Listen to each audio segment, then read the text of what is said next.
I think the basis for this question in our work at the Youth Academy is really an experience that we had in the summer of 2015. We gathered as a community the second to last week of June. On Wednesday evening of our residency, the massacre in Charleston happened in the Charleston church, and we actually had members of our community who knew folks who were killed in that event, and it was an experience of incredible lament, incredible anger, incredible outrage. And we forced ourselves as a community to use worship as a space to name the deep lament that we had both personally and corporately, and introduced our young people to the worship is a place of also lament. It is not simply our joyfulness, it is our whole human experience.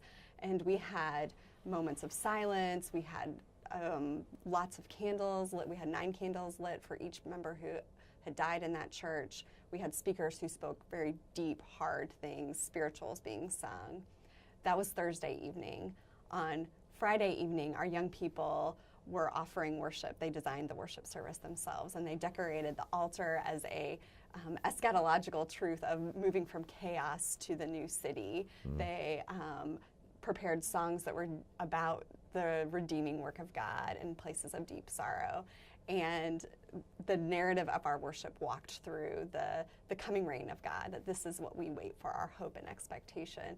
And they ended the Youth Academy dancing to some song with streamers in their hands and remembering their baptisms with great joy.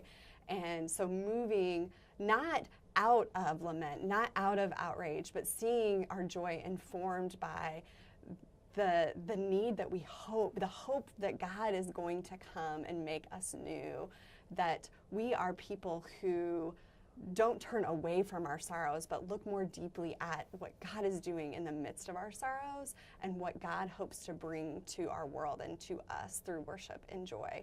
And so we were able to introduce young people to the idea that worship is a place for all of our experiences, all of who we are, all of what we know. And we hope that young people can see that in their own lives as they're going through really difficult things, not just on a national level, but young people in their identity struggles, they often are asking, who am I? And that being dismissed by the adults in their lives. And they can experience a great deal of suffering around that. And so how can worship be a place for their experiences of grief and sorrow, and also God's presence and joyfulness in the midst of their suffering?